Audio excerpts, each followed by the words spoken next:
Face is a little red, isn't it? Let's see if we can fix that. Hey guys, how's it going? It's the Crypto Analyst here. I should probably move my mic up. Hope all of you guys are having a good morning, evening, wherever you guys are from. Welcome back to the Crypto Analyst live stream, where we go over all of cryptocurrency, the sentiment, the fundamentals, the technical analysis. We go over it, focus on Bitcoin, move our way into the altcoins, take suggestions and questions from you guys, the audience, and we get it rolling. Welcome back, everybody, to another episode of the Crypto Analyst live stream. Looking like we're going to have a pretty cool night tonight. We got a lot of stuff in store. I got some serious things that I want to talk about, and I tried to make a video on it today, but I just couldn't get it together. I just didn't like the way it turned out, so I figured let's turn it into a live stream, and we can hopefully kill two birds with one stone and get the point out and maybe answer some questions and help some people along with that. Welcome, everybody who's just tuning in. It is time to cover some crypto.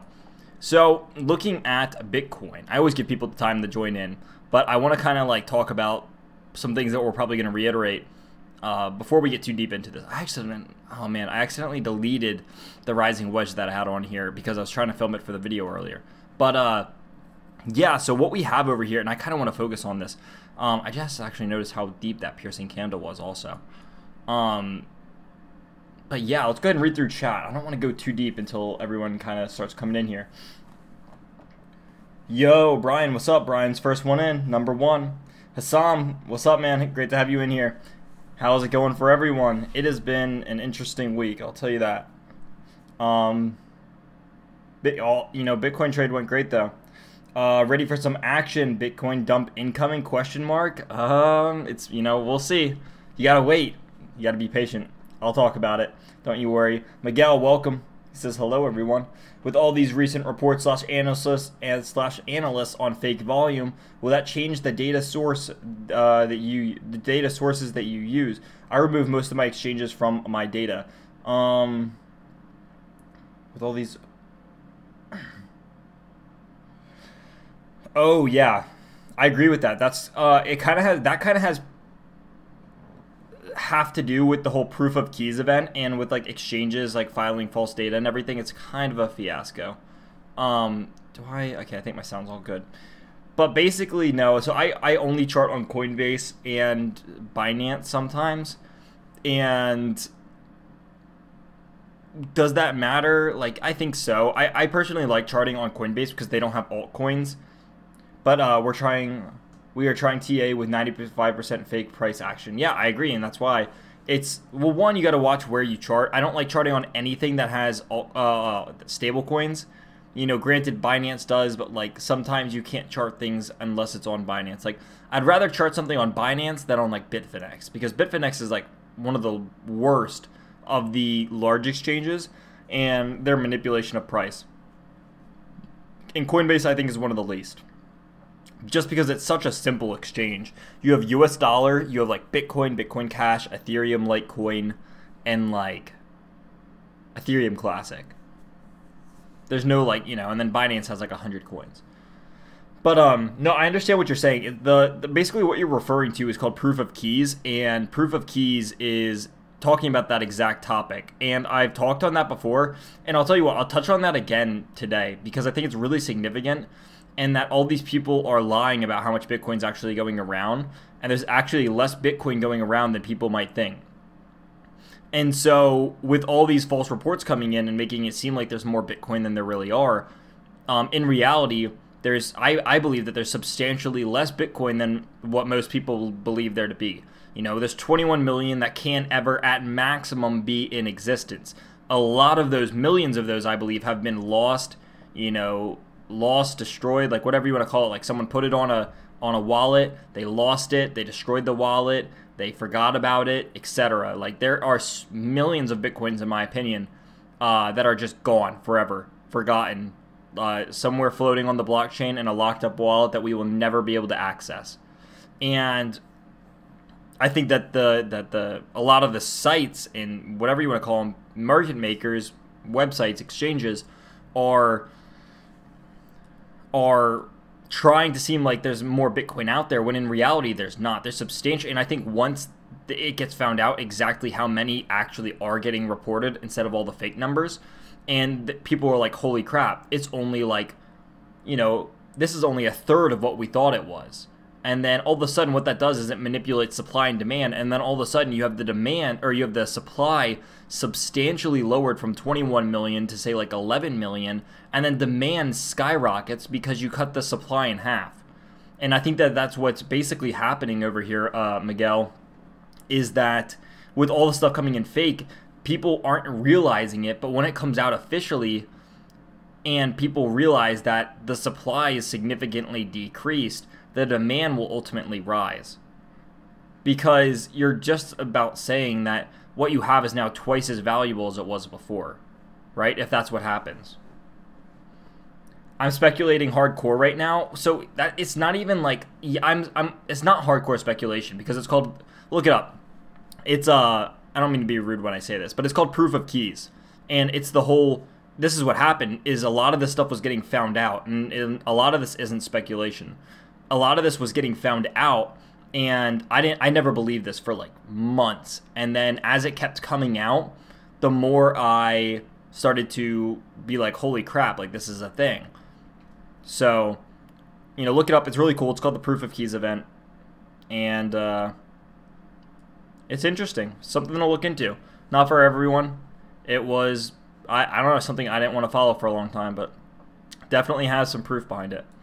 Because they caught a lot of exchanges and places lying about how much they own and how much they were trading. And that was like the big deal. Yeah, for sure. I was thinking that there's an end up maybe being 16 to 18 million in the end. So right now, I think 4 million, I think, has already been, I could be very wrong on this, but I believe 4 million of the 21 million Bitcoin have been confirmed and lost. Like, they are confirmed lost tokens. So that's why right now, whenever you hear people say, like, how many Bitcoin are there, a lot of people will just say 17 million because it's very, very popularly believed that already 4 of those million are gone. And that's just like, that's a pretty popular opinion. That's like the majority, I would say, of the crypto community. But, yeah. Because, like, think about it. When Bitcoin back in 2010, and when Bitcoin was like $1 or like a couple cents, like, matters of cents, or a couple dollars. I remember when I found out about it in 2011, I'll get to the technical analysis in a sec, but when I found out about it in 2011 and it was $1.97, $1.96, that was 2011. That was nothing. And people got in way before me. And so when you could get a ton of these things, the people who are buying it at that stage, they're not just buying one for $1. They're buying 1,000 for maybe at 50 cents a piece or something like that, right? No one who was in it in 2011 said, I'm going to just buy one and hope one day it gets to 20K. Like, that just wasn't the mindset back then. And if you were in the community back then, you would know that. You bought them in like the hundreds or the thousands or even, tens of thousands or more because they were so cheap. And like, if you wanted to have a serious transaction, you'd have to have thousands of them. And, yeah, so like a lot of these people who owned it back then, these aren't people who owned a quarter of a Bitcoin or a tenth of a Bitcoin. Like back then, you didn't own a tenth of a Bitcoin. You owned hundreds or thousands of Bitcoins because they were so cheap. And so the wallets back then, the people who owned them and lost their wallets because the wallets were significantly worse. We're not talking the wallets that we have today. Like, we have nice wallets today. Back in 2010, 2011, you didn't have nice wallets. It was a disaster. It was horrible is what it was. But the wallets back then had thousands of Bitcoins on them, tens, hundreds of thousands. And so when those were lost, that's why that's like the mindset. You have to put yourself in the mindset of, the people back then. You weren't buying a tenth of a Bitcoin. Otherwise, you'd be spending 10 cents. Your transaction fee back in 2011 would like be, I want to say it was like at least, it was expensive. I want to say it was like $10, $50, something like that. Anyway, let's go ahead and dive into some technical analysis over here. Nice to see that we brought this up. We're in it for the long term. Way far from hard. I mean, it kind of is. A lot of it is speculation because I can't prove it. So, but like some of that has been confirmed. So it's not like complete speculation, but some of it is. Some of it is, some of it isn't. You take with what you got and you move from there. There's also the total opposite of risk, flood of coins making an appearance. Huge sleeper wallets, quiet. Exactly, man. All right, so let's talk about this. With Bitcoin over here, and break this, how many people do we have? Yeah, so we have 20, so we'll go ahead and start this. With what's happening in the price action of Bitcoin here, I want to bring up two main forms of patterns when talking about the recent price action of Bitcoin. The first one being the ascending channel, or the ascending broadening channel more specifically, which is what we're having over here on Bitcoin. Now, this one's still in play. I would say you can kind of mess with this a little bit. See what you really like. I currently like this. I think it's a really good spot to put this guy. You have loads of touch points over here, and it's very respectful because you have relatively around like 3-4 touch points around this area. You have a touch point right here, another touch point right here, and another touch point right here. So if we're respecting this, this is a bearish formation and continuation pattern, and ultimately things like this normally do break down towards the downside. The difference being over here is that we are holding the 50 EMA, and that's what's really holding us up in this area, rather than anything else. So if that 50 EMA breaks, it's I personally believe that we're coming back down to around 38.80, probably somewhere around the support range, before bouncing at all. Now, if we do come down to this range, that would be a very exhausted support line. Not to say that it can't hold, but it's a bearish formation pattern on an exhausted support line, and it's very possible that this actually drops out. Now, if we dropped out, I think we could very easily come over here into this area, being that we have a lot of obvious horizontal consolidation, but also previous candle body tops and bottoms. Over here, you have your bottoms. Over here, you have lots of candle body tops, showing that this is a significant level because it's either getting used as resistance or support time and time again. So if we do fall down, I think that we're either going to come, I don't have my 200 EMA in right now, but I think that we would come down to either the 200 EMA or somewhere around, if we break this area, probably somewhere at least around 3,600, or probably around 3,650 if we do break that. And that's going to be a pretty pivotal point because, if we break that, I think we fall probably close to another $100 to around 35.70, somewhere around there. Now, these are targets that I've all previously mentioned on the Patreon. So if you are a Patreon and you're watching this, just be patient because there is new information coming out. And the second, I guess the second formation pattern that I wanted to talk about in this area is the rising wedge that we were talking about. And both of these are, that I've been looking at. And both of these really are, oh man, can I get this? Both of these really are bearish continuation patterns. I forget how I had this drawn up. I had it drawn up really nice for what it was. Might have been something like,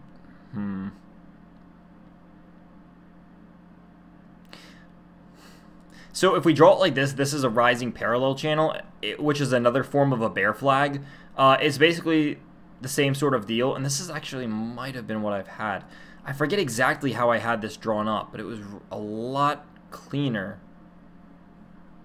than what I have over here. Oh, I think it was something like this. Yeah, so something like this. And so we kind of count all these wick actions, 1, 2, 3. All three tops of the wicks are counted over here, aka making it a rising wedge. Deleting this guy, you still have a classic bear flag scenario. You have your recent breakdown followed by rising consolidation, which means, it is a bear flag. Not to say that it has to break down from here, but what this is saying is that this is more likely to break down than up. And, a lot of people will disagree with that, but the thing that I keep saying is that even though this is a bear flag, if this thing can keep climbing up here to this resistance range is getting pretty weak. Like, this is a pretty weak resistance range at this point. And the fact that we've tested it so many times already, looking, over here in these areas, you've seen this thing get tested over and over again. Rewind the clock, go back over here. And we can delete this guy. Now, the reason I kind of like this parallel channel is because it really plays out, and I need to adjust it just a little bit more. So it really plays well here with the exception of some like piercing candle action. And that's one of the things that I've been stressing on the Patreon is just saying, you know, this is a risky area to be trading. This isn't a fun area to be trading because of the fact that there is piercing candles everywhere, and there's going to continue to be piercing candles, and we've continued to just see that over here. Now, I really like this line because I think it's very respectful. You have 1, 2 touch points right here. You have 3, 4 right here. You have a couple more in this area, and then you have numerous in this area. Again, you do have these wicks coming through right here and here, but for the most part, you can see that all candle body closings are holding above this line, and all candle body closings are holding below this line. So above this one, below this one, that's what makes it the parallel channel, otherwise known as the bear flag.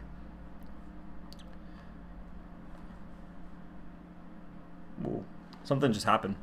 We just had like my whole apartment complex was just shaking. That was weird. Moving on to questions or the comment section. What are you guys saying in chat?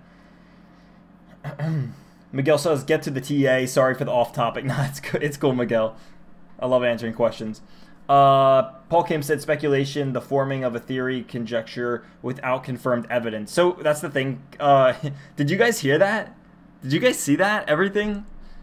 Paul Kim. So some of that was evidence, some of that was speculation. So I guess if it's not all fact, if it's not all proven fact, does that just make it speculation?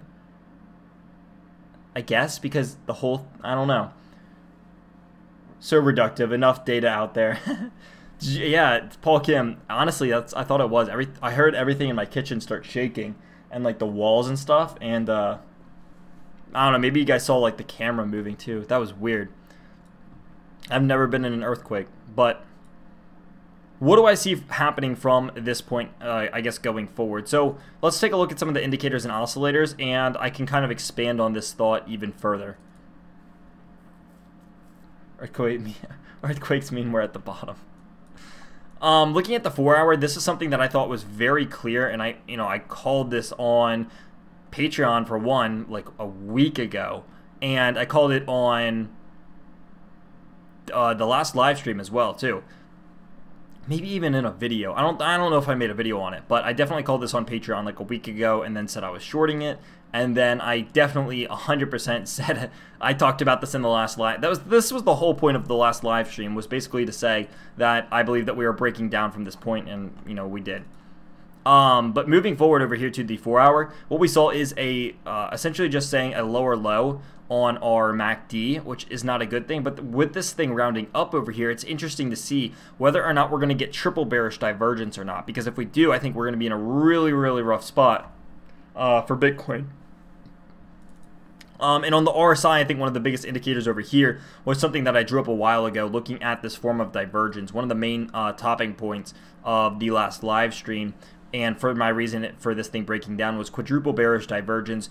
Whether you want to call it double or quadruple, I've talked about that before, but nonetheless, very heavy bearish divergence over here with this happening, and with consistent lower highs showing that there was lower levels of positive momentum coming to this thing upon each swing high, which is not good.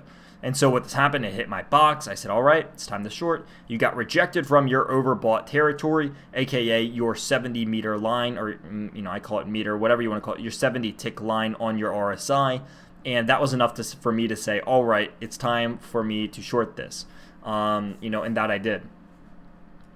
And so now with moving over here, what we've seen is actually a drop in a pretty nice bounce and consolidation area to say that we've been holding this level of support again. And so people are asking the question, do we rally to the upside here? Now that we're holding support again, do we rally back up to say like 41, 4,200 again?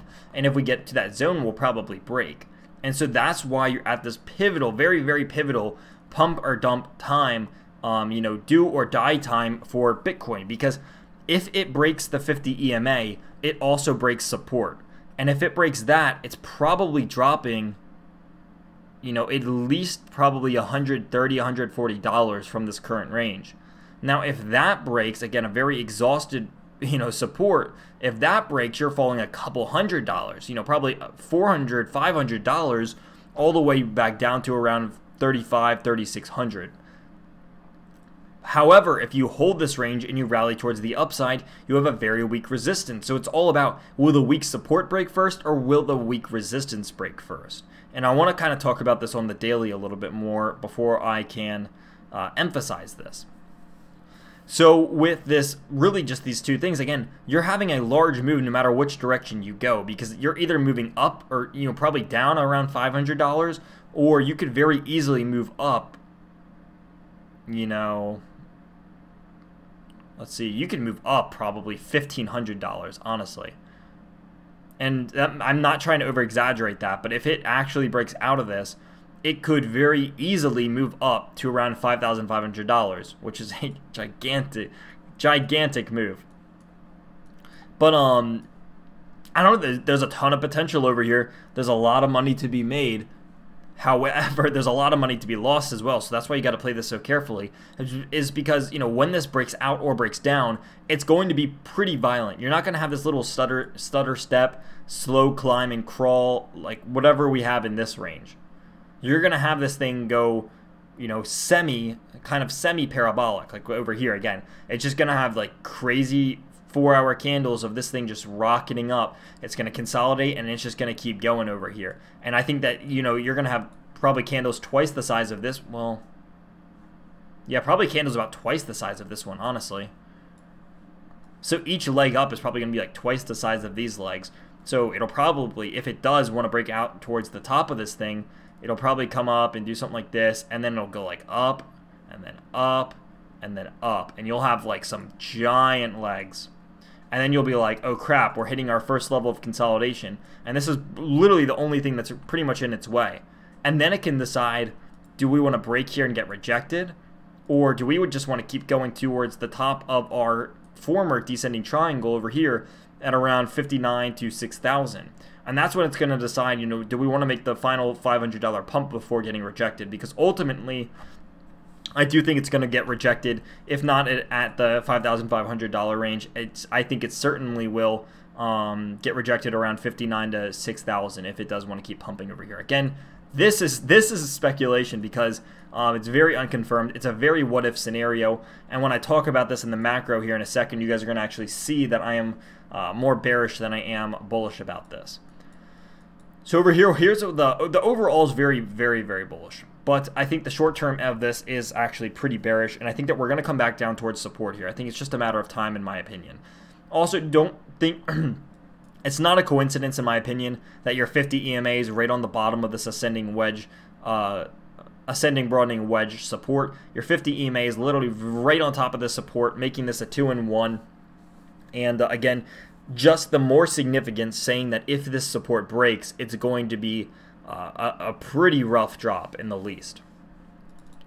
Moving over here, I want to highlight this guy on the daily. Now, I'm sure you guys are looking at this and going, well, that doesn't look good, because it doesn't. It's actually pretty bad. What was I highlighting?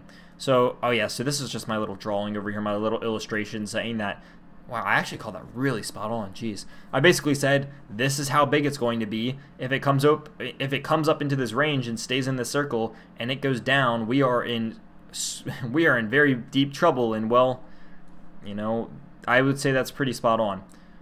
Moving over here, what this means is potentially triple, very harsh and respectful, triple bearish divergence on your daily MACD. Lower swing highs, saying that not one, not two, but 3 different swing highs over here. You are seeing lower levels of positive momentum coming in on a daily time frame, which is not a good thing. Looking over here, and oh, I guess I can kind of go ahead and get rid of this guys now. But going over here to the RSI, and keep my numbers, I guess. Actually, no, we're going to delete all this. But on the RSI, we're actually seeing a lot of the same thing that we saw previously, and that's just lower swing highs. So with this thing rounding out over here in this area, you have to ask yourself the question, you know, is this the lower high that we're looking at on our daily chart? And if it is, we could be, you know, potentially getting ready to see a nice dump over here. Now, it was cool to see ourselves get into the overbought territory for the first time since July of 2018. However, after setting a lower swing high over here, it was very evident that we, you know, dropped pretty fast. Again, you know, hinting at right here, again, the drop followed pretty harshly afterwards. And so I'm kind of looking at the same sort of scenario. Can we make a higher high? Maybe we can keep pushing up here. I don't know. You know, we're going to have to see. And, if this holds as a lower high, or maybe we even like come up and then just get rejected again, I think it's just not painting a very good scenario over here. You can see it very clearly on the MACD, and you're starting to be able to see it pretty clearly on the RSI as well, and that the bulls are just losing momentum in this zone. So what do I think will happen? Well, personally, again, I think that you're going to have to reset all of this stuff. This thing's going to, in my opinion, I think this guy is going to dump to support, again, one of two supports over here, and then bounce. And I think ultimately it's going to break out towards the upside of this ascending triangle, but I think in the short term, you're going to have this guy go down before it can go up any further. Again, this resistance is very weak, so it's one of those areas where you're betting on whatever one's weaker, because it's not like saying which one's stronger. They're both weak. The support and the resistance in this area are both weak. And so when you're looking at this, you're just asking and trying to find out which one's weaker, which one's going to give first. And I think the daily chart is just one of those guys that's just telling me that it's not looking too high. Not to say that it can't go up, but I definitely am more bearish than bullish at this point. Also, what else do we have to look at? I want to go take a look. I haven't looked at the 3-day or the weekly in a long time. 3-day kind of just looks exhausted. Jeez. The 3-day RSI, though, doesn't look too bad. Our weekly MACD actually looking amazing. Look at that. I mean, yeah, so we had really clear... This is something I talked about a while ago, and that we had very clear bullish divergence on our weekly chart, with this thing looking phenomenal over here. Maybe we do see one more downside and then actually set another lower high somewhere in this area. That would be phenomenal. I'd love to see it. And I think it would really set up well for a reversal if we do see something like that. Same thing with our RSI. Our RSI is actually bouncing off of this oversold line at around 30 and bouncing towards the upside. Moving over here towards the monthly, which is, I'm actually really excited to look at this. For the first time, I talked about this, for the first time in about a year and a half, Bitcoin has reversed and actually had a higher low on its MACD monthly indicator. You've seen that this is the first candle in about a year and a half, and like 12 candles on your MACD, that you've actually started setting a candle that's higher than the previous one. Ever since, December, ever since the December candle of 2017, you have consistently had lower, essentially just saying a lower candle consecutively, but we're actually starting to change that over here, starting to say that the worst is over and we're actually entering into a reversal and a consolidation market.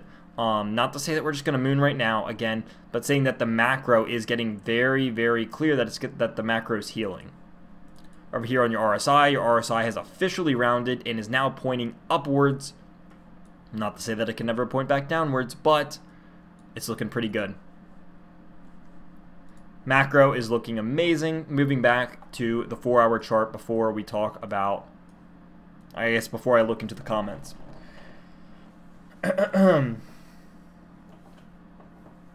Earthquake. That earthquake means that we're at the bottom. I'll accumulate as much as possible in the next 4 weeks. You do you. I accumulated a lot at like 3,300, so I'm not too nervous. I'm fine with buying. I've always been very vocal that I'm very fine with buying underneath $3,500. And, I did that, and it worked out very well because this thing shot up, very shortly after I bought in around 3,400 down here. Moving on, I think we should take a look at some of the altcoins like ADA, XRP, Ethereum, and Bitcoin Cash. That's what I want to look at too. Because those guys have been, especially Bitcoin Cash, it went off a cliff. Oh, wow, that looks really good. Ethereum doesn't look too bad over here. Well, it doesn't look good. I mean, I don't know. Because if you call this a channel, so if we remove this resistance line, you call this a channel, you're saying, all right, this looks pretty bad. You're getting rejected from your 50, and you've used this support 4 times now. If you add back in this resistance line, you're saying, it looks a lot like an ascending triangle, minus, and that's what sucks, is that minus this guy in here. If that guy was removed and we kind of just like, can we scribble this out? if that was removed, that would look like a textbook, just like a beautiful ascending triangle. Like, I'd be longing the hell out of this thing. But you can't ignore this guy. Kind of screws up the whole chart pattern. You have candle body closings above it, and yeah, it kind of ruins it. You know, we'll see, but Ethereum could look a lot worse. To be honest, it could look worse. The 4 hour doesn't look that bad, and actually the 1 day looks really good on Ethereum. Jeez, that looks beautiful. Do you guys see this?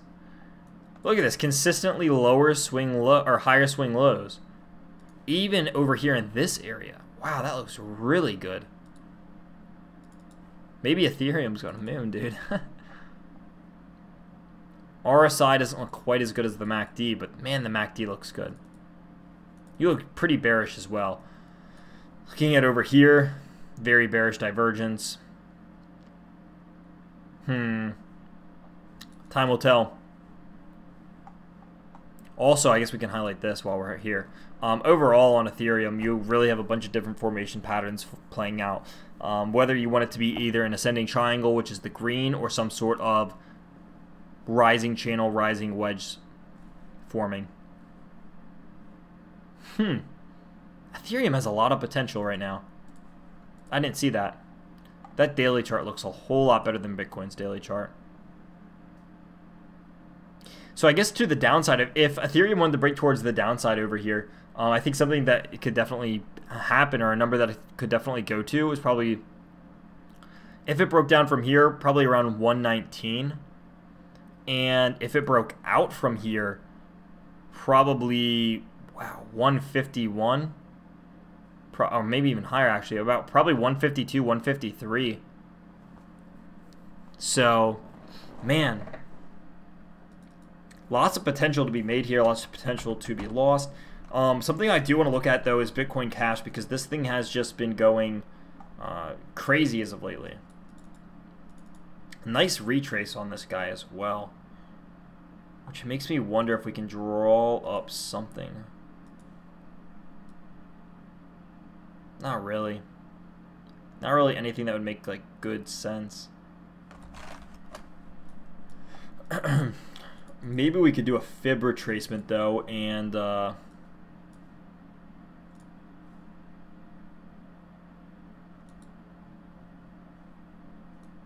see if that plays out a little bit better. That's upside down.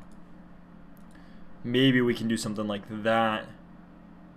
Even that doesn't work out too well. If we do it from swing low to swing high, it might be better. Nah, it's not that much better. Well, I guess that wasn't even the swing. Well, that was pretty much the swing low. I don't know. I think overall, though, on Bitcoin Cash, I was telling people to kind of just be careful in this area. It is rounding off over here. I think everything's just kind of consolidating in this neutral range.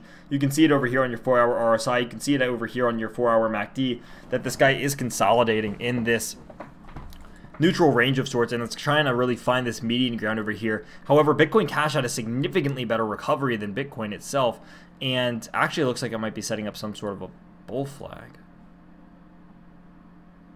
Holding well. Even honestly, even having a little bit of BART action over here with the way that it fell, consolidated, and then BARTed right back up to its previous resistance range, and now it looks like it actually might even be like cup and handling. That's actually not that bad. So the more I look at some of this stuff, it's actually not that bad.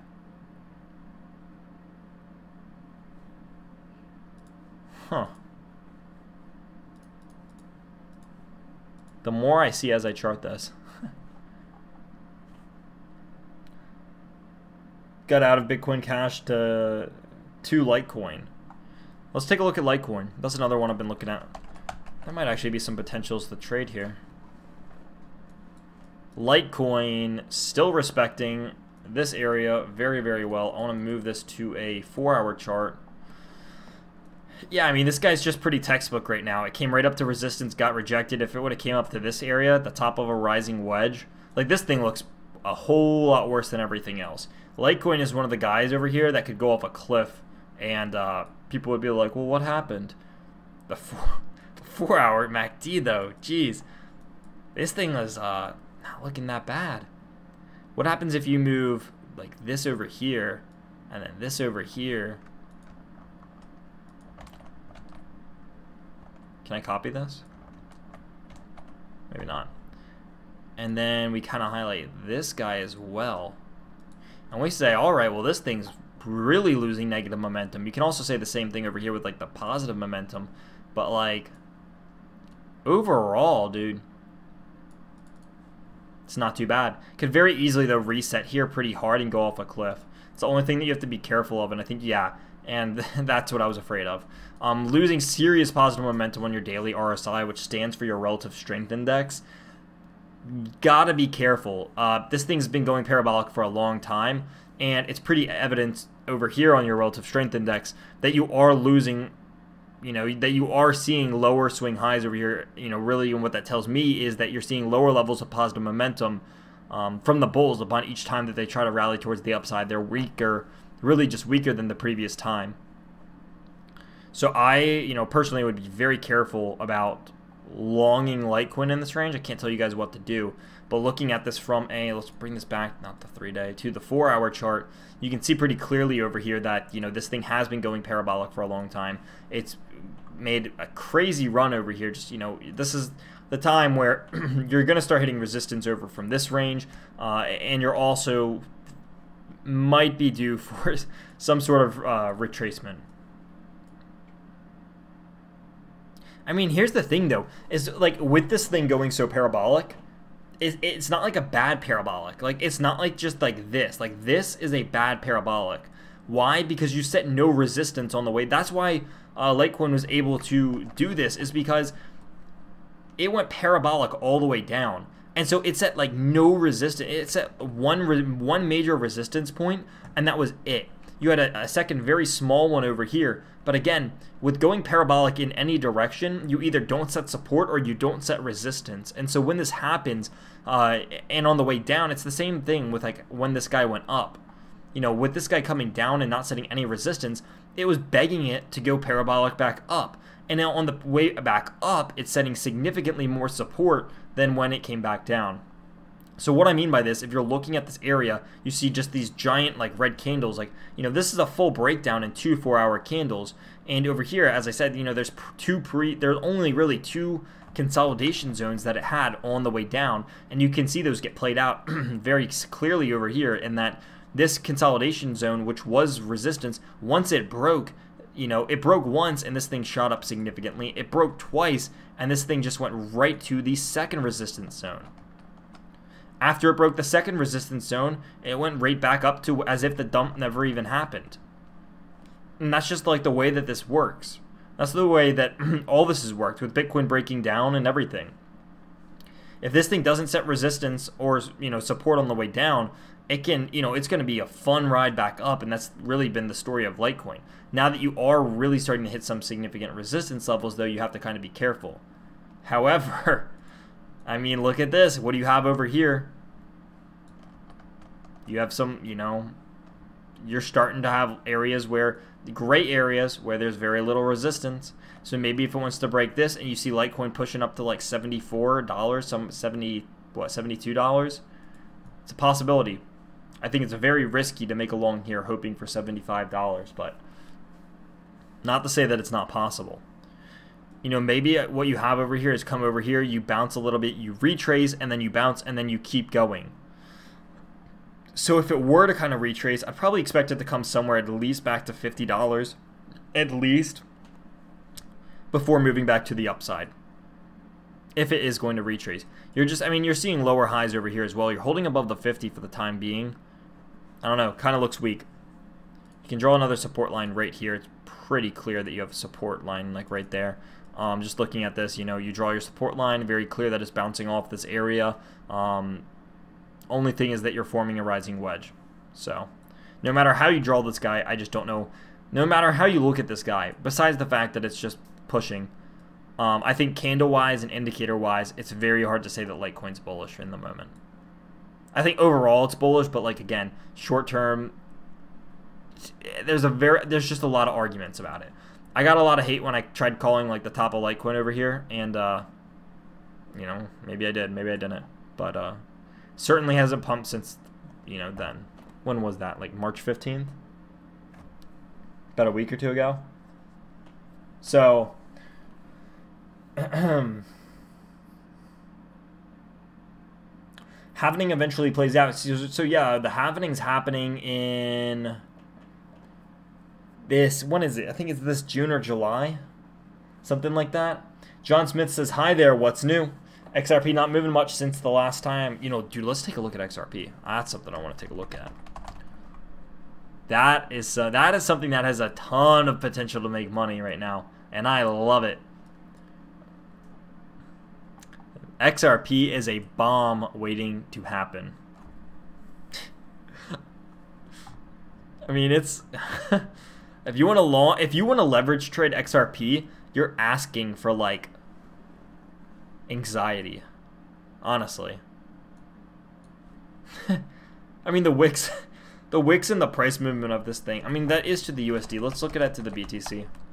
Actually, let's take a look at this first. It's not good. It's not bad.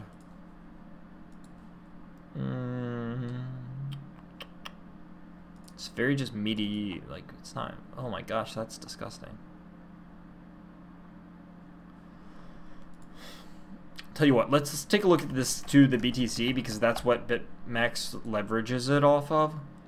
And I don't know, dude. That just doesn't. That looks good. That actually looks really good. So over here, it was looking pretty bad. Lower swing highs. However, higher lows over here. Higher swing lows upon each swing down. Lower levels of negative momentum, signifying that the Bitcoin side of this, you know, really an XRP, could be looking at a breakout over here. Giant falling wedge as well. If you're looking at this, can we even extend this further? Oh my gosh, that is so wow.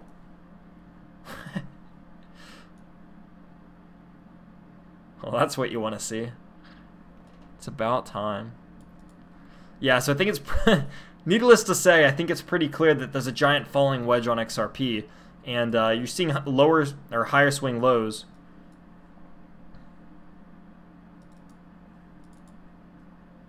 And your oscillators too. Look at that. Your oscillators over here losing negative momentum. XRP, I'm telling you guys give this a little bit of time. Well, I can't tell you guys what to trade, but I'm just being patient with this one. I think this is a bombshell waiting to happen. That's just my opinion. I've talked about this guy on Patreon. I don't know how deep I can go into it, because it wouldn't be fair to them if I just like talk about, like, basically give them the strat of what I just told them like 2 days ago. I don't know if it's fair to say it on stream yet, but I don't know. I think XRP, there's a lot of money to be made in this guy. I just think that looks so good. I'm actually, hold on, I'm taking a picture of this.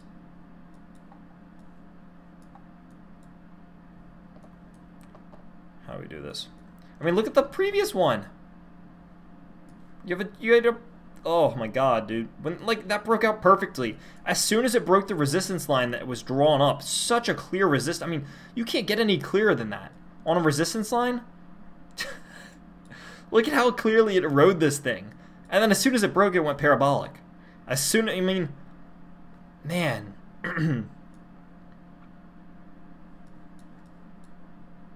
This one's not nearly as clear. I mean, we can kind of raise this a little bit, but like, this one's not nearly as clear, but like, for the most part, I'm going to take a screenshot of this guy real fast, actually.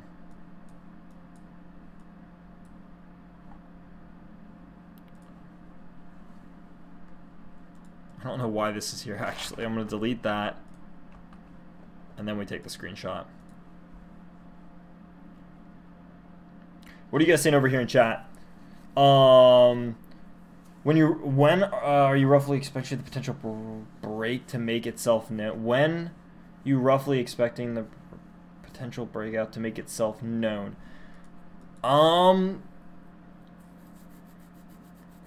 What is it? What is today? March 22nd. It's March 22nd already? Wow. I would say like less than a month. Honestly, I would say less than a month. It looks like it's getting ready. I don't know. I think by summertime, this thing's going to be like, what is it at right now? 7? So maybe not a 2x. I mean, it could 2x in Bitcoin value. I don't know. That'd be asking a lot. Let me go ahead and post this too. Post this in the Discord. If you guys aren't in the Discord as well, go ahead and click the link in the description down below. It's completely free. You guys can join my community. You guys join the Discord. It's where like me and a lot of other people chat in there. We have like rooms for swing trading and general chat and BitMEX and leverage trading, and we, you know, really get to have conversation in there. So that's where I'm going to post this chart at the moment. Post it in there for everyone to look at. It's completely free. It's really cool. You get to have me and a lot of other cool people go in there and chat it up. Poker said, go ahead. So very bullish for XRP. Alright, so basically what I was saying, or I guess, you know, if Poker's cool with it. Poker's one of the Patreons, that's why I guess.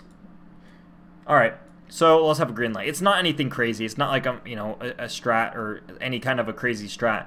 But basically what I was telling the Patreons is that I was, I'm not leverage trading it yet.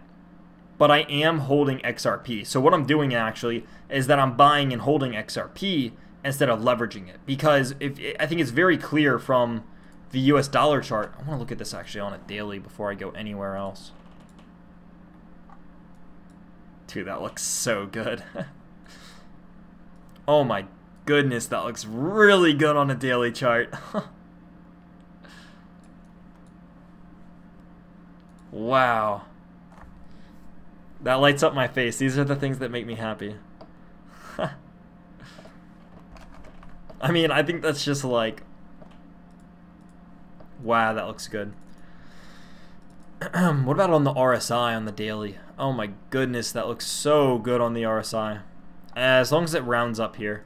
It's currently pointing down, which I don't like, but if this thing can round back up, like get me a little bit of rounding action, like I would long the hell out of this thing.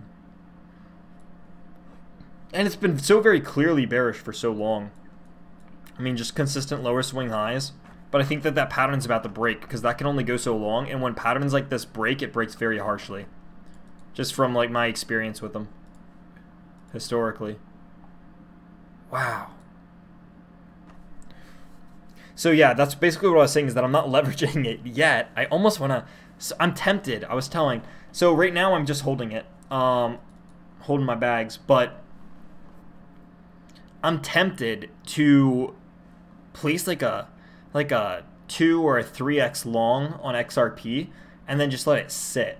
Like, I'll pay whatever the fees are and then just let it sit for like until it breaks out, to be honest. Because I'm almost that like certain that it will. So I'm tempted to go place a very low leveraged long on XRP and then, you know, watch the fireworks show if it happens. Maybe it doesn't happen. If it doesn't happen, then I'm already buying so deep down. You know, obviously it could go very, very far back downwards. Hence the giant gap that's, you know, below here. But I don't know. Might just be a risk I'm willing to take. Maybe. Moving over here. Oh wait, we have charts coming in from Poker.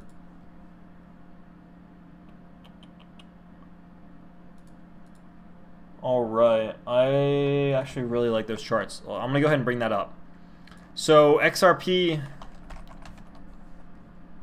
not telling you guys to trade it, but it's something I'm keeping my eye on. Ethereum to the US dollar, 1 day and 4 hour. 1 day and 4 hour. Alright.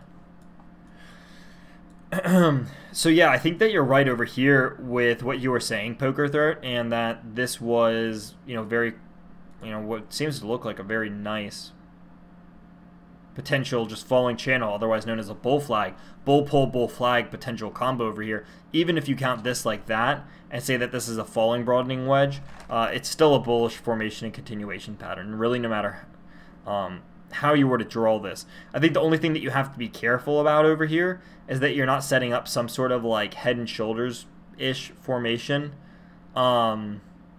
Actually, I don't even know if you can say that you're forming one. Because, okay, so here, my initial thought is that you could potentially be forming one, and that you could say one...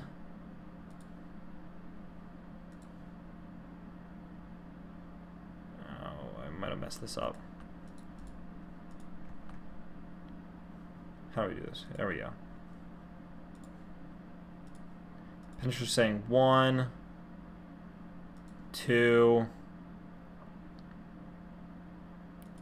and then maybe going for a third. Need to move this guy just a little bit more down.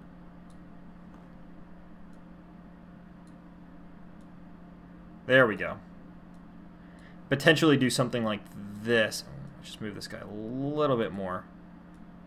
And do something like this. That's the only thing that I'm a little bit nervous on over here, is that you don't set up something like this, because you wicked right back down over here. And so that's what I'm a little bit nervous about, because you clearly have a left shoulder and potentially a head. And with this thing climbing again, I kind of get scared that it could be forming a right shoulder if it does want to wick up to this white line one more time. It kind of did already over here. However, I think if you're really going to count that, I don't know. I don't really think that you can count this as the right shoulder. I think for the most part, though, when I was looking at Ethereum earlier, like, this thing didn't look too bad. I talked about how this on the one-day MACD was actually looking actually really, really good on a one-day MACD standpoint. And from the candle chart on the one-day,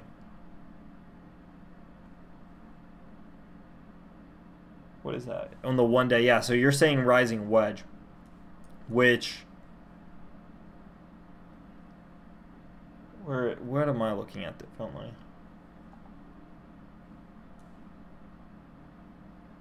Oh. Okay, so within the recent.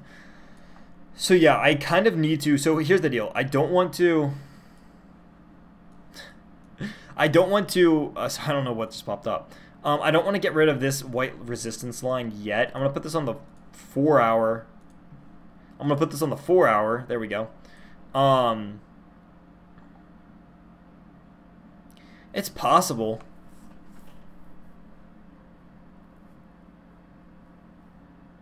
December, March. I don't know. Yeah, let's go ahead and get rid of this for now.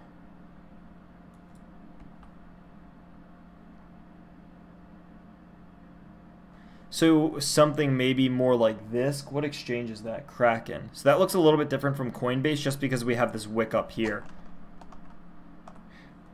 So if we were to count the wicks, like from wick to wick, maybe something like this, yeah, it's definitely more like a rising wedge, because then you can kind of just extend these guys out more, and you're saying, well, this has the potential to, even though it has potential to upside, it's ultimately bearish.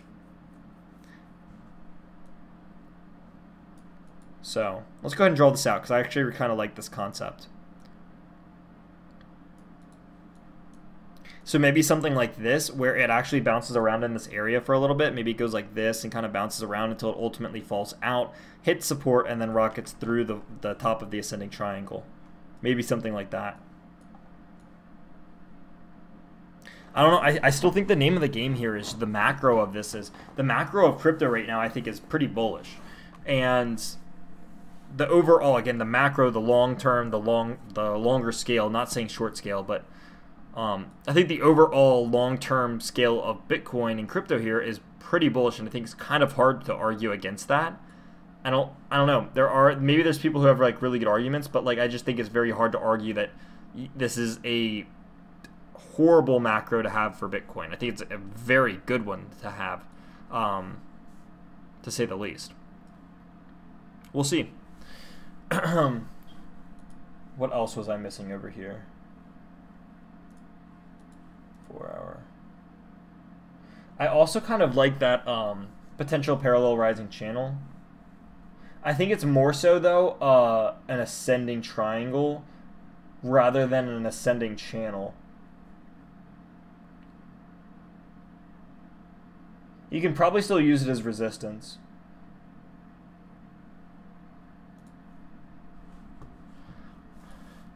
Moving on to Cardano, which has been in very popular demand. What happened to Apollo? Do you guys remember? What happened to Apollo? That's the one thing I heard about. I need to... It's still going, dude. Cardano ripping. Well, the past couple hours it's been dumping. But, Cardano's still ripping. Higher high on your MACD. Lower high on your RSI. Wonder what the Bitcoin pairing of this guy looks like. Because that's what we were really looking at last time we live streamed. It broke out. What do you know? It broke out. And look at the move.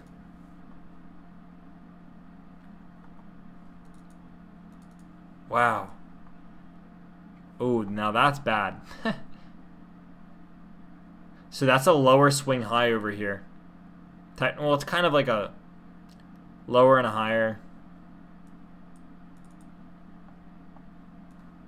That's not bad. So this could very easily be Bitcoin or Ethereum at this point. You know, the macro of this was great.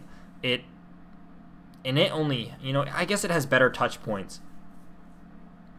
This is one of the reasons that I didn't want to short this. This is something that I brought up on Patreon. And I said it was in a hard situation because you can either short the resistance.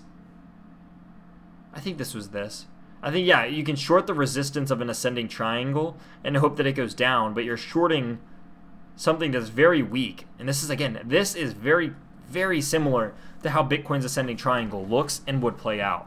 And that the top and the resistance of it is so weak already, it could very easily break out. It might not even need a third touch point on support before breaking out.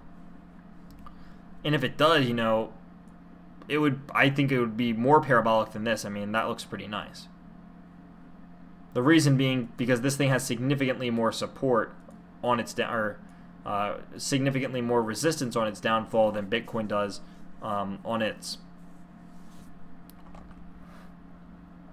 But man, not bad. I'm gonna look at this from a daily real fast. Daily doesn't look too bad. I think, okay, so another thing. Daily charts are very significant. It's something I talk about a lot. If you guys don't look at the daily chart, you should. Over here, very clear, very clear double bullish divergence on your MACD. Took off afterwards. You had bearish after as soon as this guy rounded off over here, I would have been like on it. Well, maybe not. Well, yeah, I should have been on it. I don't think I was. This guy over here actually kind of looks like it's topping off. Could be wrong. Kind of looks like it's topping off for the time being. We'll see.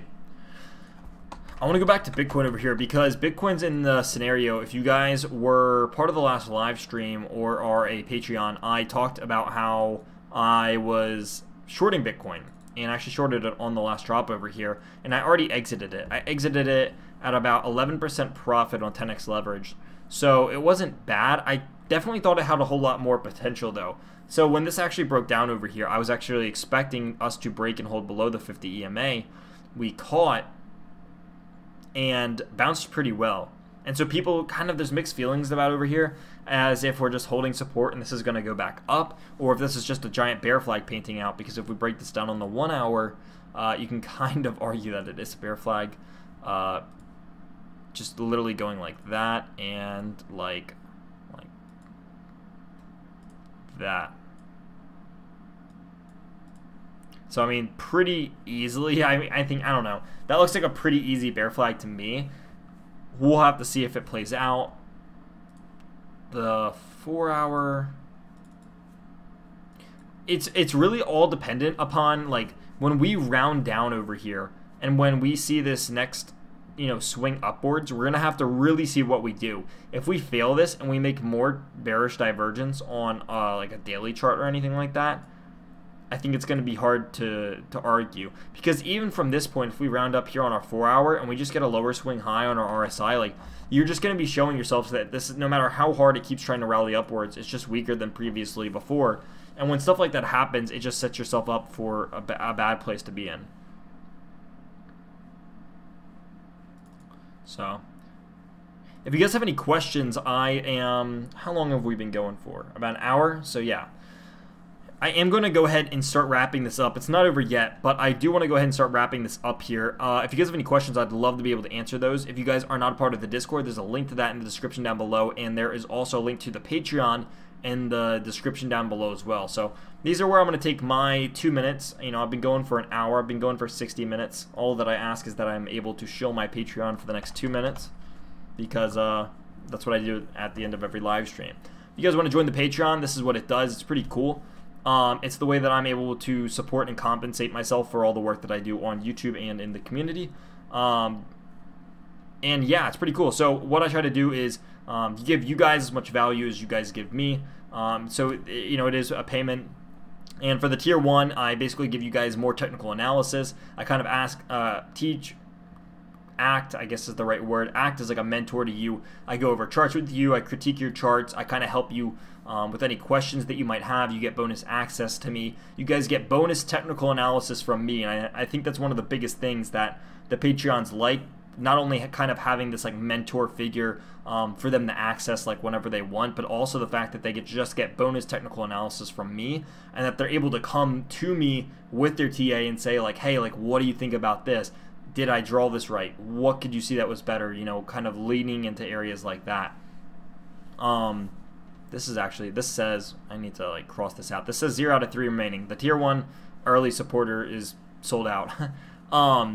But yeah, you guys also just get my complete insight on market movements, and you guys have the rights to like ask me questions and all. You also get personal tips, and I go through and I kind of like teach technical analysis as well, saying like, hey, this is what this formation is, this is what it looks like, this is what it means, use this as a learning experience. And I also tell you guys when I enter and exit trades. So if I'm like, the other night was a night or two ago, I said I was shorting Bitcoin. I went to the Patreon, I said, hey, I'm shorting Bitcoin here, here's why. I walk through why I'm shorting it so it makes sense, and that it's not just like, I'm shorting here, I'm exiting here, and it's just not like, you know, so bland. I like to explain why so people can learn. So, you know, I'm like, hey, I'm shorting here, this is why, this is where I expect it to go to, and then I'm exiting saying, you know, the exact same thing, this is why I'm exiting, and hopefully it all makes sense.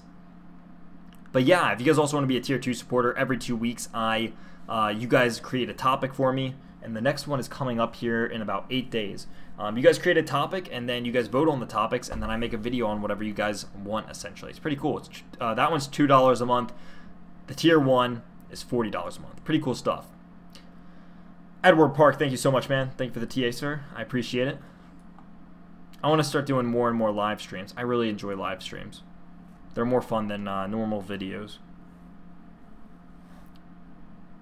My house just started shaking again. But for the most part, guys, that is rounding us out. Skyward One, what's up, man? It's been too long. Hello, Brendan. Hope all is doing well, brother. Yes, sir, it is. Everything's going great. And yeah, so I think we're going to go ahead and round it off there. If you guys have any questions, I will sit around here for probably the next 10 minutes or so. If you guys do have any questions, I'll just be chilling here to answer those. If not, I hope you guys did enjoy. Hit the like button as well. If you guys haven't already, hit that like button. I don't know how many likes we're at right now. I don't think I can see.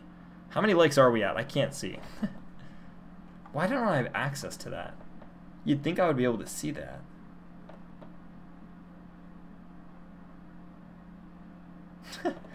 Appreciate your perspective. Thank you so much. Yo, I appreciate you for being here, Arthur and Miguel. Arthur B. Wax is a cheater.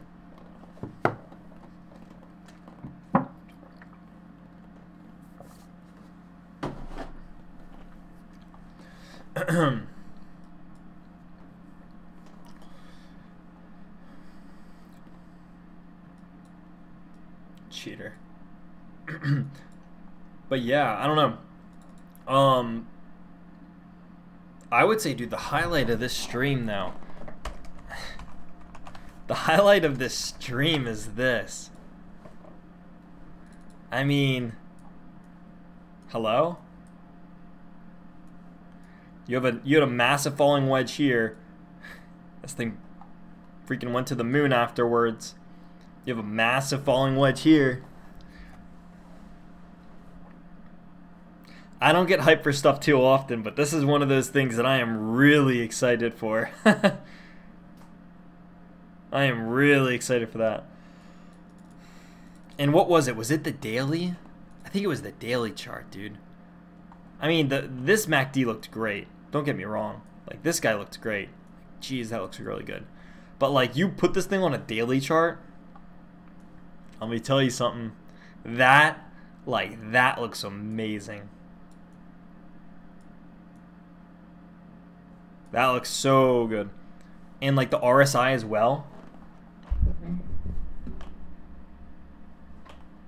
And if you just circle like here, here, and here, consecutive lower swing lows or higher swing lows.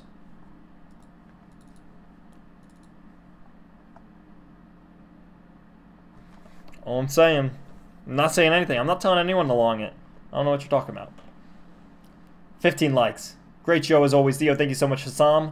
Thank you, Mr. John, for letting me know that. And 19 watching. I can see how much you're watching. I can even see the amount of messages I get per minute. But I don't get access to see how many likes I have. It's kind of a screw-up system. Any chance you have a gander at ontology to the USDT? Absolutely, Mr. Floyd. ONT to the USDT. Let's take a look. Nice rounding action, actually. So I'm looking at it on a daily chart over here, and I think it's really good. This is very new. But, big but, I really like the rounding action that you're having over here. This is generally a good sign. The way that this is playing out over here, it looks very similar to a cup and handle. So I would watch out. If you don't know what a cup and handle is, it's basically a formation that looks like this, and then it handles downwards and then breaks out. So you get like a little teapot, you get your handle, and then after the handle you get your breakout. So that's generally a pretty good thing over here. So I really like rounding bottoms. Rounding bottoms are a good sign, especially when it's kind of extended like this. It certainly does. I could be very wrong here, but it certainly does look like, you know, this was your bottom for ontology.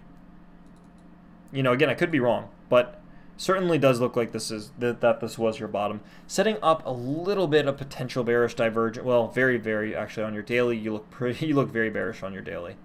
Only reason I'm saying that is because you're having a lower swing high over here. And on your RSI, that's one of my main indicators when I'm trading, guys. When I see lower swing highs on your RSI for something that, like, just take it for what it is. I can't tell you guys what to do, but I take it for what it is. It is the relative strength index. If this thing's measuring the strength and you're seeing lower levels of positive momentum upon each swing high, it's generally not a good sign. And I love using this as a trade indicator.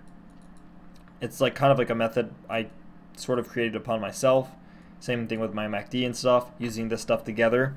And yeah. How about Pundy? Still hoping. Oh yeah, let's take a look at Pundy. So I would say on a 4-hour chart, Mr. Floyd. I don't think it looks that bad on a 4-hour chart. I think you just have to be careful of your daily, because your daily was looking pretty nasty on your RSI. Potentially bearish on your MACD as well. Also, I did just notice the potentially like this.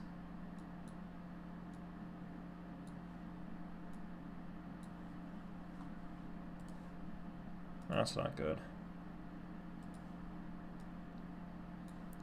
No bueno. This is not what any holder wants to see. So be careful. That is a pretty large rising wedge for the most part. So I would say be careful. If you want, you can kind of draw this up on your own and see if it respects this or bounces in between this.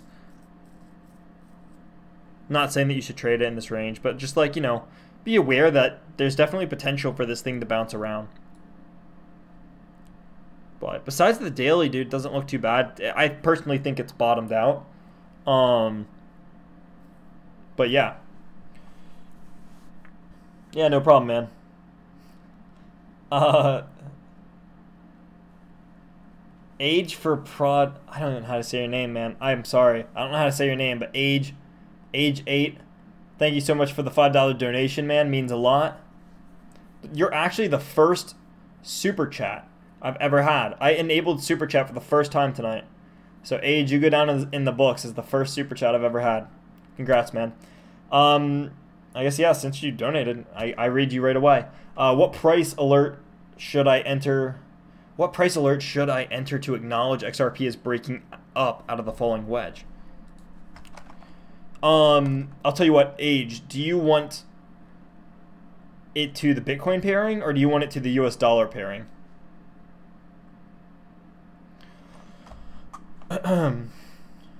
Or we can just look at both, to be honest. What price is XRP? I want to set a price alert. Why 7K? Why not just 5K? I don't know. I felt like, I don't know. To be honest, Handy, I was just like, I don't know. I just thought 7K. I like the number 7, so I put 7K. I don't know. I reel people in with the title, and then I teach them real TA. Some people just get reeled in with a clickbait title, and then they get told that something's going to go to $5,000 in the next day, and that they could be a millionaire in a month if they put their whole life savings. I don't do that. I reel people in with clickbait, and then I actually teach them real stuff. Does that make me as bad as the other people? I don't know. Maybe. I feel like I teach people pretty well, though. So maybe, hopefully it's not as bad. Hopefully I'm not as bad as all the other crypto YouTubers. I hope to just be better than most of them, because a lot of them are trash. Age, did you want it on the Bitcoin pairing, or did you want it on the USD pairing, Age?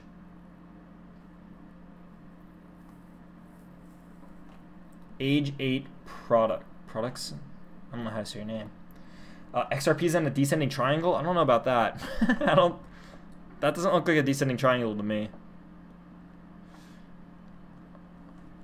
Maybe on the BTC? Break hook and go is a good indicator for a real breakout. I agree. I actually really like the break hook and goes. Sometimes they can be like just kind of irrelevant, but like a lot of the time, you know, you see a break hook and, you know, they're pretty nice. All right, Age is not responding, so I guess we'll just look at both. So Age 8, this is for you.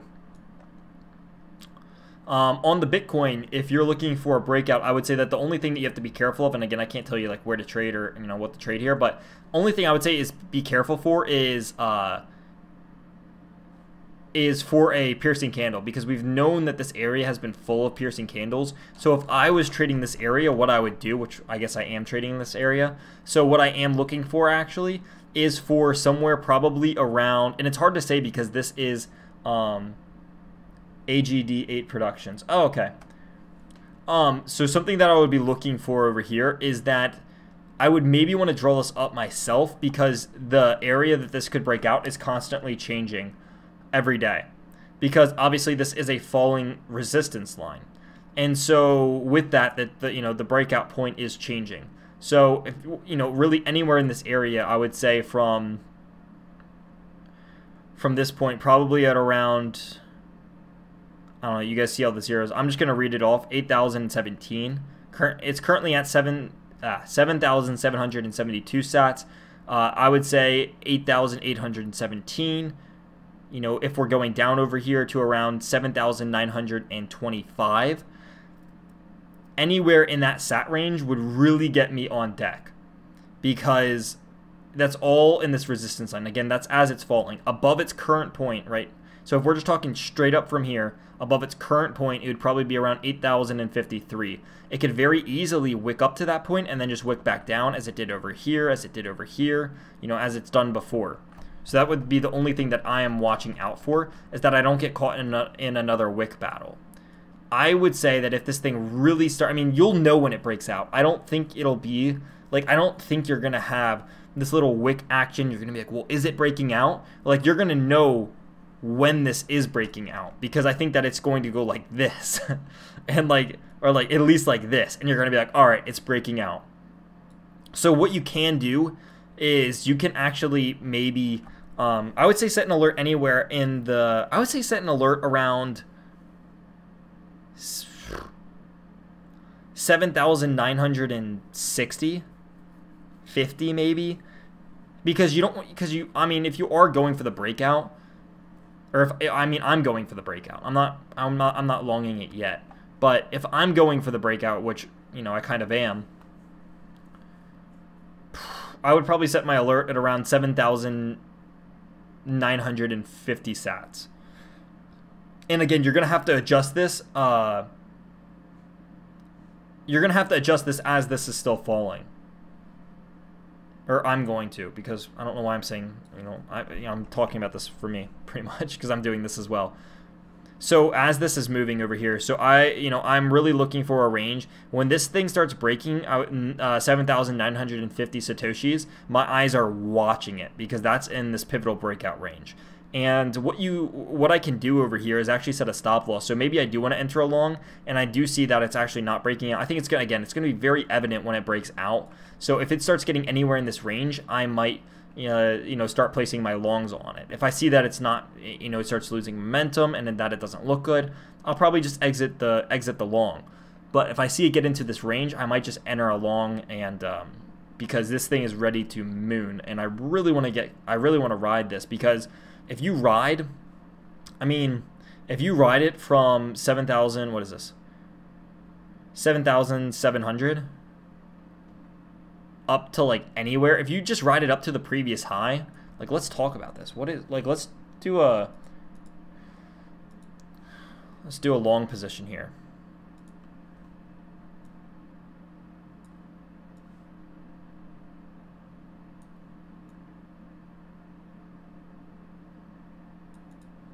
So let's just say that you enter anywhere in this red.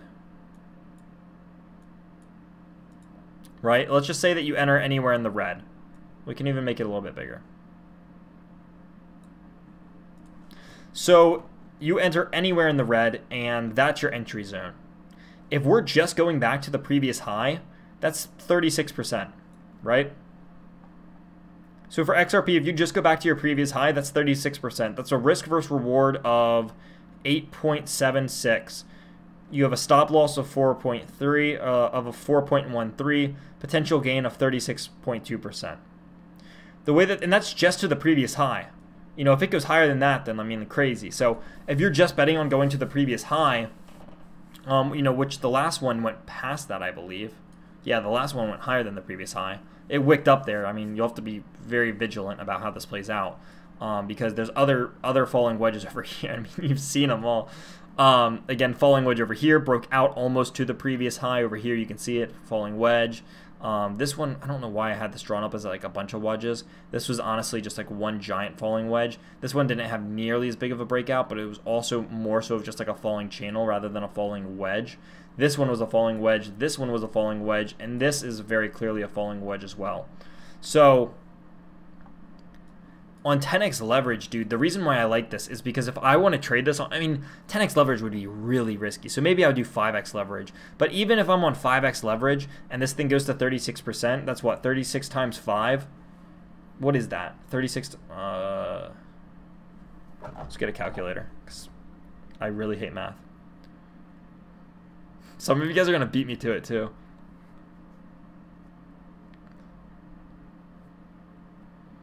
180. So if this thing moves up to the previous high and I'm in at 5x leverage, I get 180% profit, which would be a freaking amazing, or more. Actually, maybe more. Potentially more, because of the way that the leverage system works with Satoshis. So it's a sleeping giant, I think. To the US dollar pairing, it's a little bit of a different story. So let me reiterate this. When it gets around 7,950 Satoshis, I'm very, very vigilant. For XRP to the USD, making sure I didn't miss anyone's comment. Oh, we have to do Pundi as well. So we'll do Pundy after this. So much for ending in 1 hour.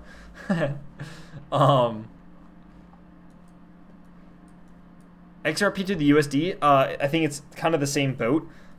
Watch out for these. Ooh, what was that? Watch out for the wick action in this area. There's wicks really bad on XRP to the USD, and I think this one was one of the worst ones I've seen in a long time. Giant wick going all the way from 31.6 cents all the way down to like 29.5 cents. Like that's just that's a big old wick. For this one being on the breakout, I would probably be looking. I mean, honestly, on the USD price, I don't think this looks that bad.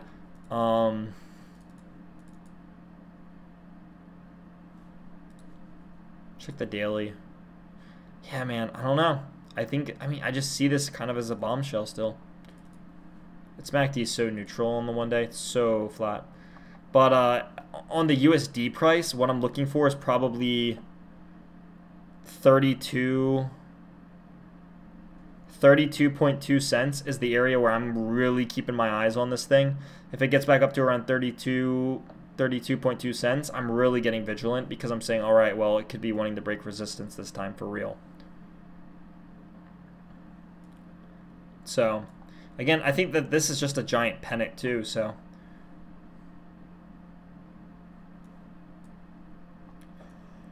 Yeah. And I think that if this pennant breaks out, I think it's going up to this previous consolidation range.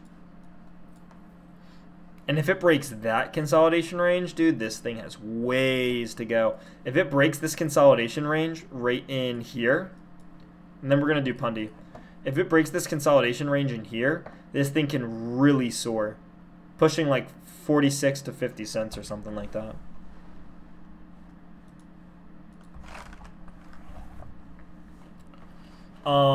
Both things. I wrote both, please. Sorry, what did you call hello? I am here. I wouldn't trade Bitcoin pairs in a bear market. Yeah, so Bitcoin, that's another thing, Handy. That's one of the things I actually talked about in the last live stream, and that it was, I basically broke down that whole topic because it's I don't know what to say. It's not like it's like bad.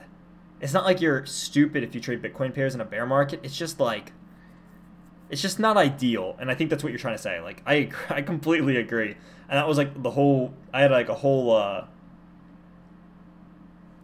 like sermon on it last time. Age, yeah. So Age, I don't know why, but I think your comments were a little bit delayed. But you know, if I didn't cover it the way you wanted, man, just let me know and I'll go back over it for you. All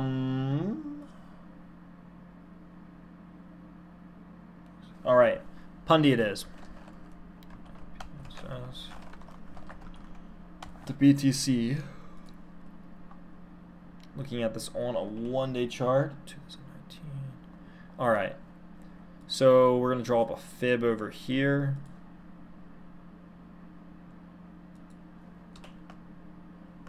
And yes. And a parallel channel over here. I see what you're saying. What was poker? I know you said something about this. 786. What about the 786? It's very possible.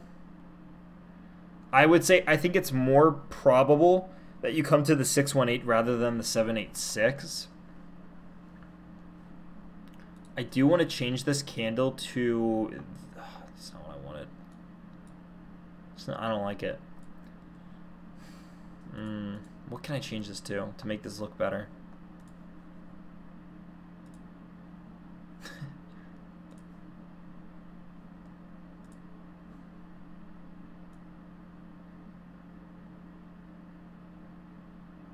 Only Pro Plus. What?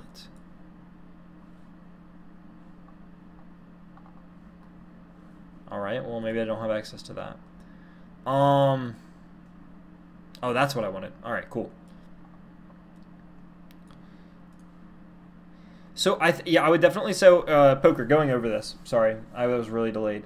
Going over this poker, I would say that I think it's more probable that you hit the 618 rather than the 786. The 786 would put it around 12.5 Satoshis. And the only problem I see with that is that I don't think that there's any problem with that. I just don't see it going back that low. I don't know how. I don't think it would make a whole lot of sense. I think if it were to go back down to that level, I just don't see it holding like the 786. And the 786 doesn't make a whole lot of sense because it either has to be 12 or 13 Satoshis, and it can't be like in between. So it'd either have to come above the 786 or below the 786. And in the way that the Satoshis work, since it's a 1 Satoshi and the Satoshi value is so small here, you would have to either choose a 13 or 12, and you can't stop like halfway in between, really. You kind of have to be, so that's why you see these candles, that's why this looks so weird, and that each candle is like one box. It is that because it can't stop in between the boxes, because it can only move in increments of 1 Satoshi at minimum. And that's why it's, you know, really doing this here. Right? Wait. Oh yeah, right. Cool. So that's the only problem I have with the 786. It's still kind of that with the 618, because the 618 is still in... The 618 really has the same problem. So it's pretty much saying, you know, is it going to break the 618 or will it hold above the 618? And that's the thing that you have to ask yourself, which is kind of hard because you don't want to break below the 618, but I guess you kind of want to hold above it at the same time. So that's the only problem, and it's kind of frustrating because you do want you want to use these fib levels, but it's so hard on something that only takes 1 Satoshi, you know, something that can only move 1 tick at a time. The fact that it went down to 15 Satoshis again, that's nice. I'll tell you what though, if we go down to the 786 area, I'll buy more Pundi. That's for sure.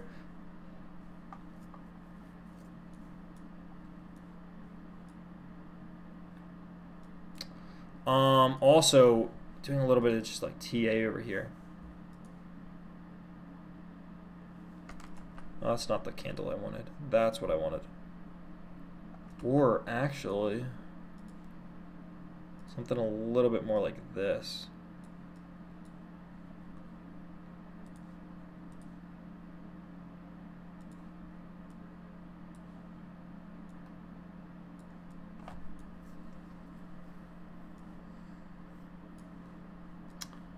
Maybe something like that. I actually kind of like this.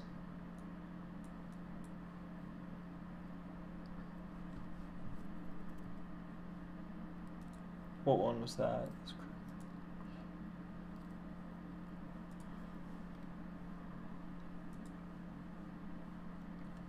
Yeah. So H, thank you so much, man. It means a lot. If you guys are enjoying it, hit that like button, hit that subscribe button. Helps out the channel a lot. But for Pundi here,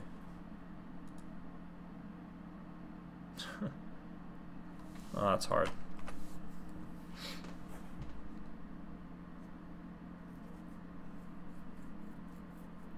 Yeah, I don't know.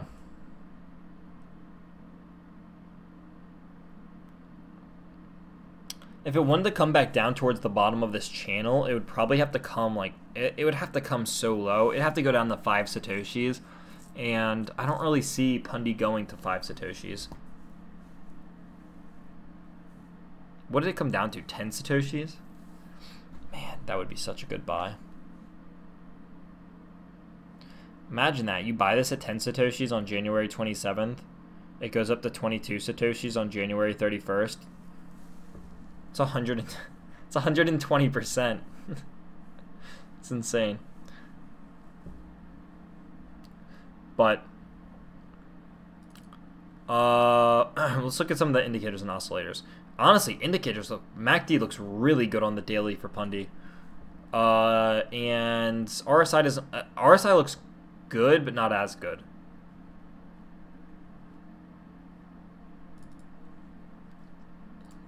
On the 4 hour, 4 hours, very meh. I would say that this is actually pretty bullish.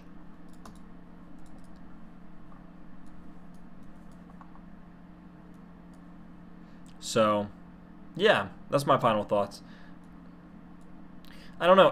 I think it's hard to tell with something like this, but I don't know. I think it certainly is looking kind of bullish from this standpoint.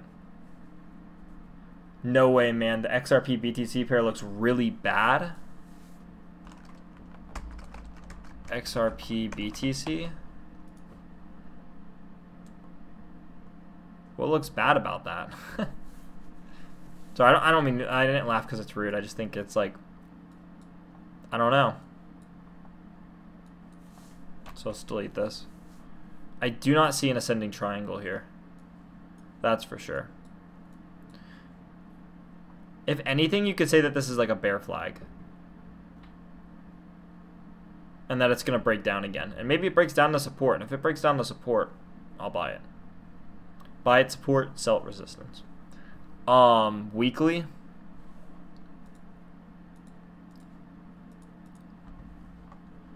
Alright, let's check it out.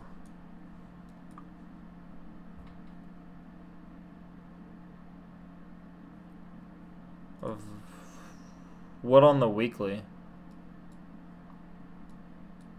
I mean, it's...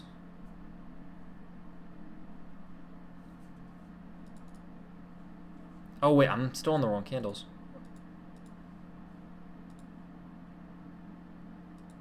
There we go. I was on the wrong candles, my bad. I don't know, I mean, your weekly... your weekly MACD is rounding. Your weekly MACD is rounding at double bullish divergence. If it rounds here, that's double bullish divergence on a weekly time scale. And if your RSI is no sign that it's rounding. Your RSI is just pointing down, so you can't say anything about this. But if, this is a big if it rounds here, double bullish divergence on your weekly RSI. This has no indication that it's rounding, so I can't say that it is. But your MACD, I think, is very clearly rounding over here on your weekly. Very clearly. And like you go to your 3-day and you can see that. Rounding very clearly on your 3-day, and I think that this is a great indicator that you're also going to be rounding very soon on your weekly. So if your weekly, like, look, what does the monthly say? I don't even think we get to... Well, maybe we don't get to view anything. I don't know. I mean, I don't see anything too bad on the weekly, to be honest. Looking at this from a weekly chart, I still see a giant falling wedge.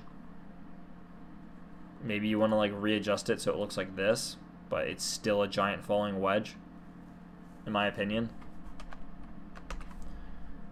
I just don't see anything that's too bearish about this. Maybe if we... I don't know. I'm trying here. I'm trying. Maybe...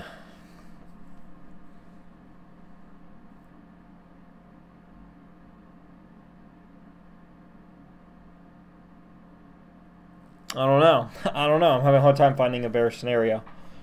Maybe, I was going to say maybe like a head and shoulders or something, but I can't even... I don't know. I just don't see too much of a... Maybe I'm wrong.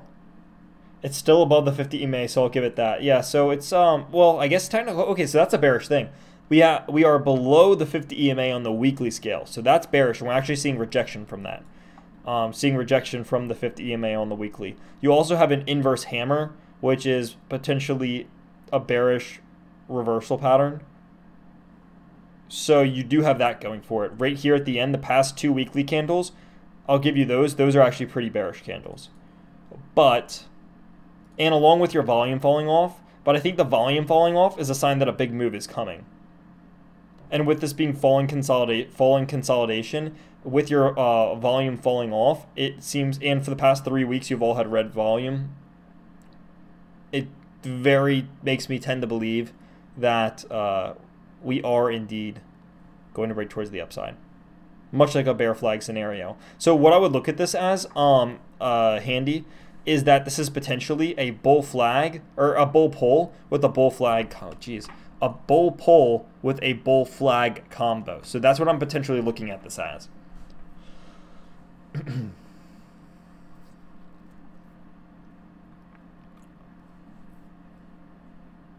NPX also, dude. NPX is kind of a hard one. I feel bad, Poker. I wish I could have gone more in depth on the NPX onto Pundy. It's just one of those ones that's like very hard. Like all lower market cap altcoins are just kind of hard to do TA on, especially one that only moves one Satoshi at a time. So I don't know. It's because it's one of the ones that I'm like super. You know, I'm very passionate on Pundy. I really like the project, which is I wish I could do more TA on it. I do have friends that love to trade Pundy off the Ethereum pairing because they can like trade it better.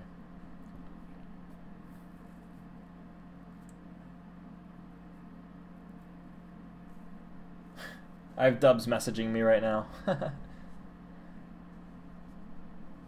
I'm just pinching pennies, lol.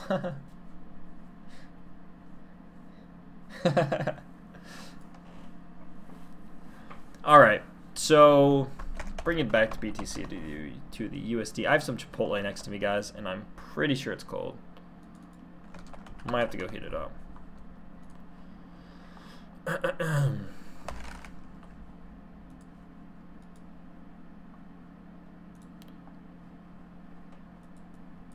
As much as I love Fridays, they're actually moving down a little bit. As much as I love Fridays, futures markets are closed on the weekends, and that's something I've been trying to learn. You can never learn too much. I wonder, are we still in that bear flag? Yeah, we are. Ooh, we might. Ooh.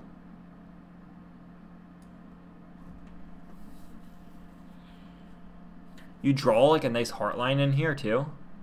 You draw a nice heart line like right there. It's clean.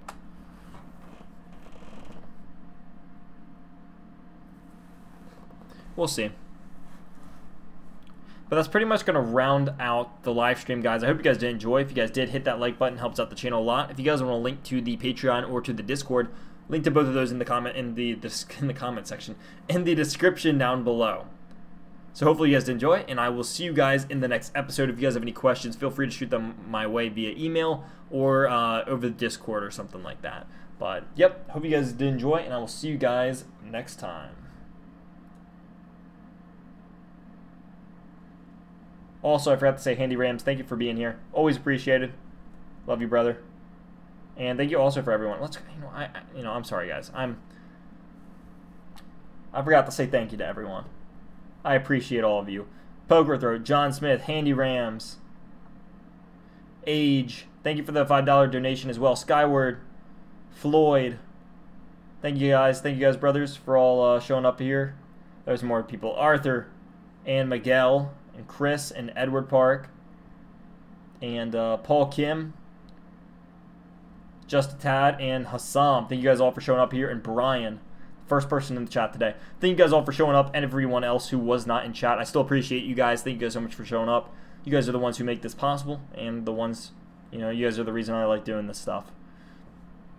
Appreciate it, and I will see you guys next time.